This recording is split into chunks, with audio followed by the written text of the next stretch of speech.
Hello everyone and welcome to the class of Applied Mathematics. I am Neha Agrawal and I am a faculty at the Department of Mathematics from NIT Polytechnic, Nagpur. Topic of our today's lecture is derivative of composite function. So let's see the course outcome. Calculate the equation of tangent, maxima, minima and radius of curvature by differentiation. So let's see what are the learning outcomes.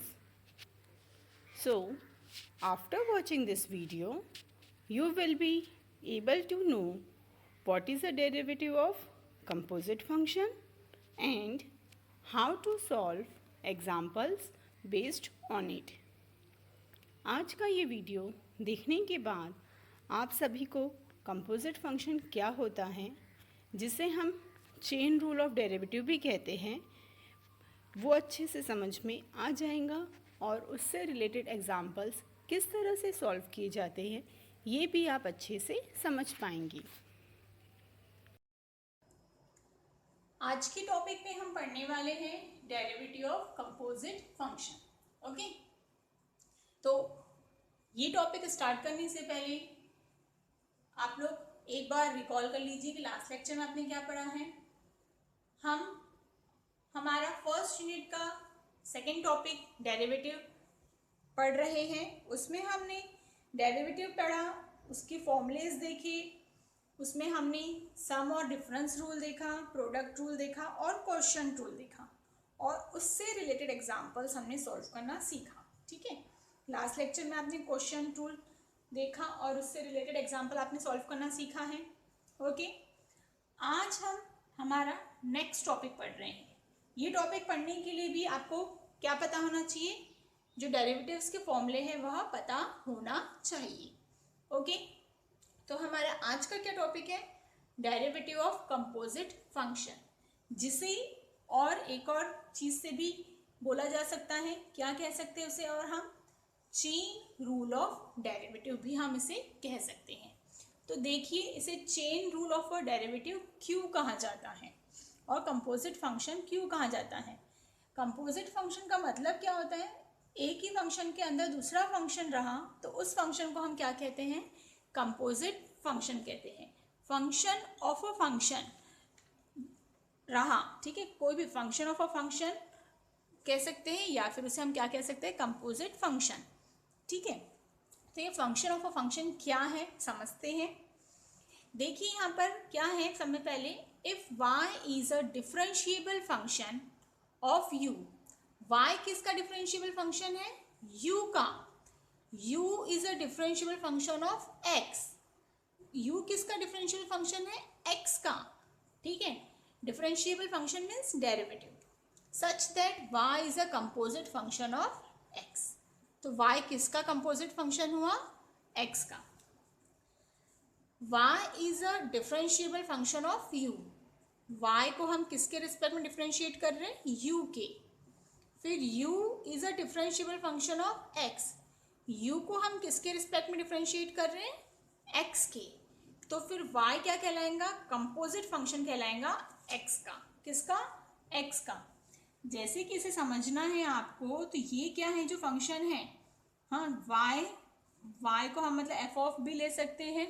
ठीक है, तो y equal to हम क्या लिख सकते हैं यहाँ पर, f ऑफ u। y किसका फंक्शन है, u का, और ये जो u है वो किसका फंक्शन है, u फंक्शन है x का।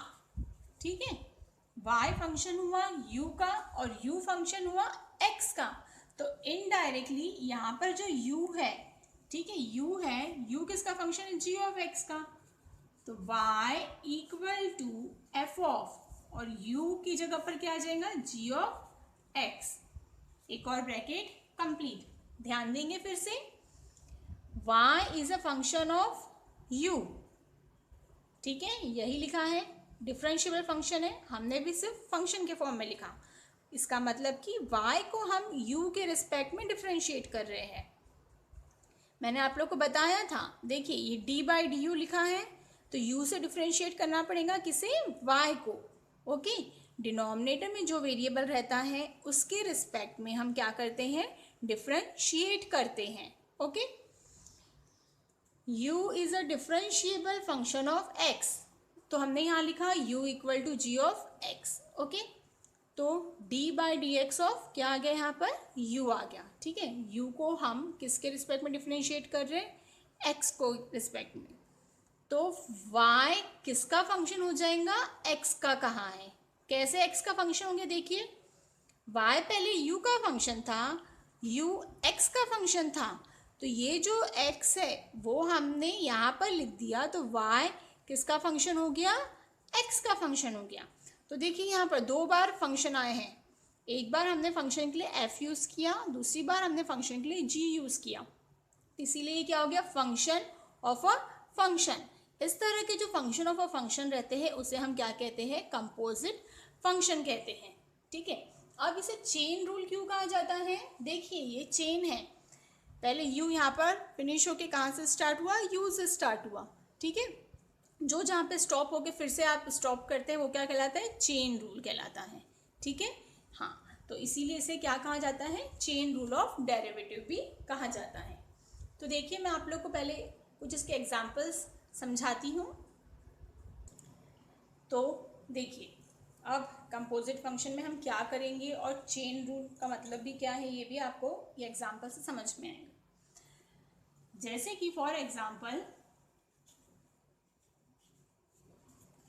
मैंने आप लोग को बताया था, क्या बताया, D by D X of sine x लिखा के दिया है मैंने आप सभी को, डेरिवेटिव ऑफ साइन एक्स क्या हो जाता है, derivative of sine x, derivative of sine x होता है कॉस एक्स। क्या होता है derivative of sine x, cos x होता है। ठीक है, यह आप लोग की स्टैंडर्ड लिस्ट या फिर जिसे आप फॉर्मूले की लिस्ट क्या कहोगे उसमें ये सब लिखा है। अब ध्यान दीजिए जो मैं लिख रही हूँ उसकी तरफ, d by D X of sine 7x लिखा मैंने, क्या लिखा मैंने अभी, d by D X of sine 7x। तो देखिए जो डेरिवेटिव ऑफ साइन x है वो क्या होता है, cos x। ये एक स्टैंडर्ड डेरिवेटिव है, क्या है, स्टैंडर्ड डेरिवेटिव, इसमें कोई चेंज नहीं हो सकता। ठीक है, क्योंकि यहाँ पर आप x के रिस्पेक्ट में ही डिफ्रेंशिएट कर रहे हैं। ठीक है, तो डेरिवेटिव ऑफ x क्या होता है, 1 हो जाता है, लेकिन यहाँ पर x की जगह पर क्या आया है, 7x आया है, तो डेरिवेटिव ऑफ साइन 7x क्या हो जाएगा, ये पहले तो cos 7x हो जाएगा, लेकिन मैंने आप लोग को स्टैंडर्ड फॉर्म में 7x के लिए लिखाया है क्या, नहीं लिखाया है, सिर्फ हमने x के लिए करा है। ठीक है, क्योंकि देखिए ये इसका डिस्टर्बेंस टर्म है क्या, नहीं, ये इसको कहीं तरह से डिस्टर्ब कर रहा है क्या, नहीं, derivative of sine x cos x ही आएगा, ये स्टैंडर्ड फॉर्मूला है।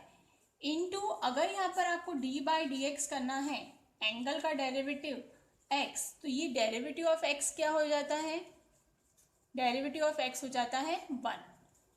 तो यहाँ पर कॉस एक्स इंटू 1 क्या हुआ, कॉस एक्स ही हुआ, तो ये कुछ भी डिस्टर्ब हो रहा है क्या, नहीं हो रहा है। और वैसे भी derivative of sine X equal to cos X ये एक स्टैंडर्ड फॉर्म ऑफ डेरिवेटिव होता है, इसी का यूज़ करते हुए हम कोई भी एंगल के लिए फाइंड आउट कर सकते हैं। लेकिन बट अभी यहाँ पे x के सामने में कोई नंबर नहीं है तो क्या रहता है, 1 रहता है। ओके, लेकिन यहाँ पर अभी 1 है क्या, नहीं, यहाँ पर क्या है 7x। तो अगर ये आपने जो डेरिवेटिव हमें लिखना है वो डेरिवेटिव आपके लिस्ट के अकॉर्डिंगली चेंज होता है, तो बताइए कि आप उसे वैसा के वैसा लिख सकते हैं क्या, नहीं, बिल्कुल भी जैसे का वैसा आप इसे नहीं लिख सकते। ये क्या कहलाता है, अगर ये स्टैंडर्ड फॉर्मूले की लिस्ट से कुछ चेंज है तो ये क्या कहलाता है, डिस्टर्बेंस टर्म। ठीक है, ये क्या कर रहा है, हमको डिस्टर्ब कर रहा है। तो जो भी टर्म डिस्टर्ब करता है, ठीक है, स्टैंडर्ड फॉर्मूले से मैच नहीं करता, तो देखो कंपेयर कर लेना, स्टैंडर्ड फॉर्मूले से कंपेयर किया तो कहाँ पर डिस्टर्बेंस हो रहा है, 7x की जगह पर। तो जो डिस्टर्ब करता है हमें क्या करना पड़ता है, उसका फिर से डेरिवेटिव लिखना पड़ता है। तो फिर से कैसे लिखोगे derivative, D by D X of क्या लिखेंगे, 7x। ठीक है, क्या लिखेंगे, D by D X of 7x। Okay, तो cos 7x तो जैसे का वैसा। अब बताइए डेरिवेटिव ऑफ 7x हमारे स्टैंडर्ड फॉर्मूले की लिस्ट में है क्या? यस है, मगर 7x करके नहीं है, क्या है, kx करके है, डेरिवेटिव ऑफ kx। क्या लिखा है मैंने आप लोग को, डेरिवेटिव ऑफ kx। मैंने वहां पर आप सभी को बताया था कि k क्या है, एक कांस्टेंट टर्म है, ठीक है, लेकिन उसके साथ में वेरिएबल है। तो जब कांस्टेंट के साथ में वेरिएबल रहेगा तो जो भी कांस्टेंट टर्म रहेगा उससे आप लोग डेरिवेटिव से बाहर लिखेंगे, और डेरिवेटिव सिर्फ किसे प्रोवाइड करेंगे, वेरिएबल को। ओके, तो कांस्टेंट एज इट इज, और डेरिवेटिव ऑफ एक्स क्या लिखना है आप लोग को, 1। ओके, वही सेम चीज हम यहाँ पर भी करने वाले हैं। 7 क्या है, हमारा कांस्टेंट टर्म है, तो उसे हमने बाहर लिखा, और d बाई डी एक्स हम क्या लिखेंगे, सिर्फ x लिखेंगे। ओके, तो डेरिवेटिव ऑफ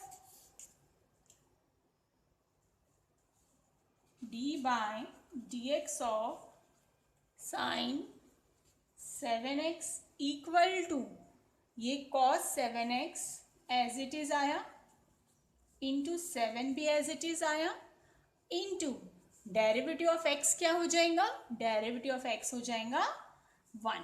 क्या हो जाएगा, डेरिवेटिव ऑफ x 1।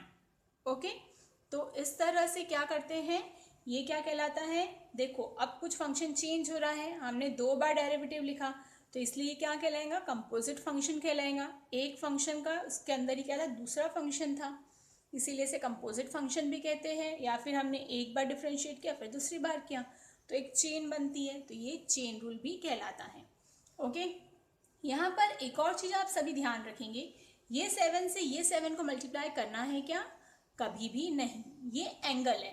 ओके, तो 7 इंटू 1 7 ही रहेगा, तो आप चाहें तो इसे कहाँ लिख सकते हैं, स्टार्टिंग में लिख सकते हैं x इंटू 7x। ओके, कुछ और भी आप लोग को एक्सप्लेन करते हैं अभी हम। तो देखिए, तो सपोज अगर हमारे पास लिखा है derivative of 1 upon x minus 3, ठीक है, इस तरह से कोई टर्म लिखा हुआ है। अब हमें इसका डेरिवेटिव निकालना है, तो ये डेरिवेटिव हमारे स्टैंडर्ड फॉर्म की लिस्ट में है क्या, नहीं, ये डेरिवेटिव हमारे स्टैंडर्ड फॉर्म की लिस्ट में नहीं है। ओके, तो अगर हमें इसका डेरिवेटिव फाइंड आउट करना है तो हम इसका डेरिवेटिव किस तरह से फाइंड आउट कर सकते हैं, तो सब में पहले हमें जो हमारे स्टैंडर्ड फॉर्म की लिस्ट है उससे इसे कंपेयर करना हमें आना चाहिए, ठीक है, कि कौन सा डेरिवेटिव यहाँ पर यूज़ किया गया है। तो देखिए, जो आपका स्टैंडर्ड फॉर्मूले की लिस्ट है वहाँ पर हमने एक डेरिवेटिव लिखा है जो कि है डेरिवेटिव ऑफ 1 बाय एक्स। कौन सा है, derivative of 1 by X. Okay, तो d by D X of 1 by X क्या हो जाता है, डेरिवेटिव ऑफ 1 बाय एक्स। अगर आप लोगों ने लर्न किया होगा तो आप लोग को पता होगा डेरिवेटिव ऑफ 1 बाय एक्स होता है -1 अपॉन एक्स का स्क्वायर, ठीक है, लेकिन यहाँ पर डिनोमिनेटर में सिर्फ क्या है, x है। यहाँ पर x की जगह पर क्या लिखा हुआ है, x माइनस 3। क्या लिखा हुआ है, x माइनस 3 लिखा हुआ है, ठीक है। तो सब में पहले हमें इसका डेरिवेटिव लिखना रहा तो हम क्या लिख सकते हैं, -1 upon x minus 3 whole square लिख सकते हैं, यस और नो लिख सकते हैं। लेकिन ये इसके समान ही है क्या, नहीं है ना, इसके समान सेम टर्म था क्या, नहीं। जब भी सेम टर्म दिखाई नहीं देगा, स्टैंडर्ड फॉर्म की लिस्ट में नहीं रहेगा, तो क्या करना है आप लोग को, पहले तो कंपेयर करना कि किसके समान है, कौन से वाले स्टैंडर्ड फॉर्मूले का हम यहाँ पर यूज़ कर सकते हैं, वो यूज़ करेंगे आप लोग, और फिर देखना कि सेम टर्म नहीं है तो वो हमारा क्या कहलाएगा, डिस्टर्बेंस टर्म। और डिस्टर्बेंस टर्म का हम क्या लिखते हैं, डेरिवेटिव। तो D by D X of क्या हो जाएगा, 1/x माइनस, सॉरी 1 नहीं, only D by D X of 1 x, D by D X of x minus 3। तो ये हमारा क्या है, डिस्टर्बेंस टर्म है। स्टैंडर्ड फॉर्म ऑफ डेरिवेटिव के फॉर्म में दिखाई दे रहा है क्या, नहीं। तो डिस्टर्बेंस टर्म का हमें फिर से क्या लिखना है, D by D X of क्या है डिस्टर्बेंस टर्म, x माइनस 3, इसलिए हमने सिर्फ यहाँ पर क्या लिखा, x माइनस 3। ओके, तो ये जो पहला वाला टर्म है वो जैसे का वैसा इनटू, अब देखिए यहाँ पर जो टर्म है उनके बीच में माइनस का साइन है, दो टर्म है, तो क्या करना पड़ता है, सेपरेटली डेरिवेटिव प्रोवाइड करना पड़ता है। D by D X of X, minus का साइन जैसे का वैसा, D by D X of 3, bracket complete, equal to -1/x minus 3 का स्क्वायर। ठीक है, डेरिवेटिव ऑफ x क्या हो जाएगा, 1 माइनस डेरिवेटिव ऑफ 3 0, तो 1 माइनस 0 1।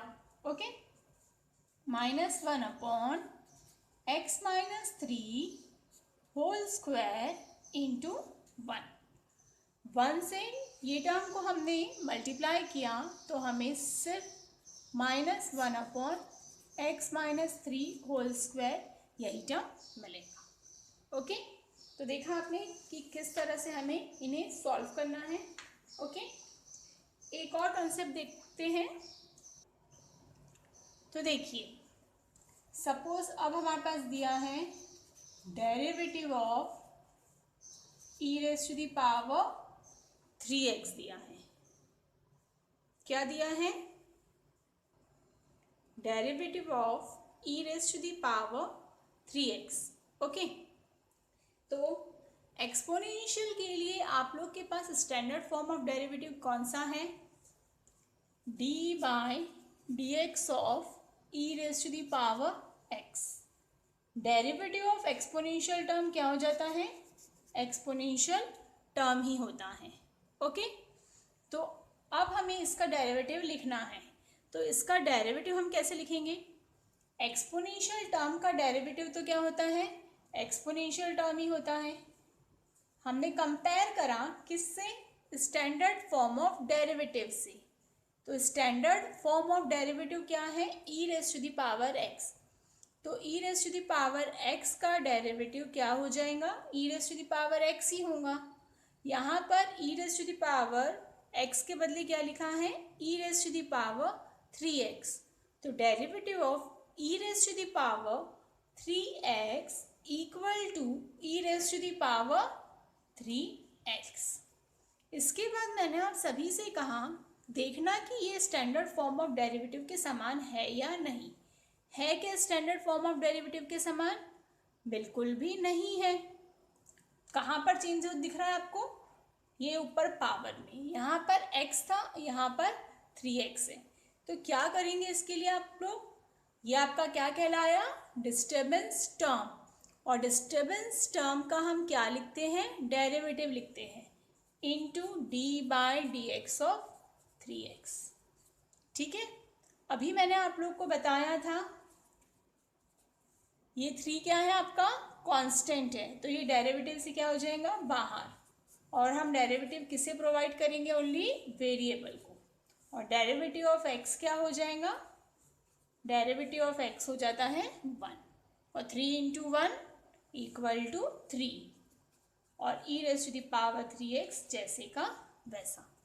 ठीक है, तो ये हमारे क्या है, कंपोजिट फंक्शन का एक बेसिक कंसेप्ट है कि किस तरह से हमें चेन रूल या फिर आप जिसे कंपोजिट फंक्शन कहते हैं कैसे यूज़ करके हमें एग्जाम्पल सॉल्व करना है और क्या कंसेप्ट है इसका। ओके, तो होप सो आप सभी को कंपोजिट फंक्शन क्या होता है ये समझ में आ ही गया होगा। तो अब इसे ध्यान से अच्छे से देखते रहिए आप लोग। फिर इसके बाद हम नेक्स्ट वीडियो में क्या करेंगे, इससे रिलेटेड एग्जाम्पल्स सॉल्व करेंगे। Our upcoming topic is examples based on derivative of composite function. Thank you for watching this video.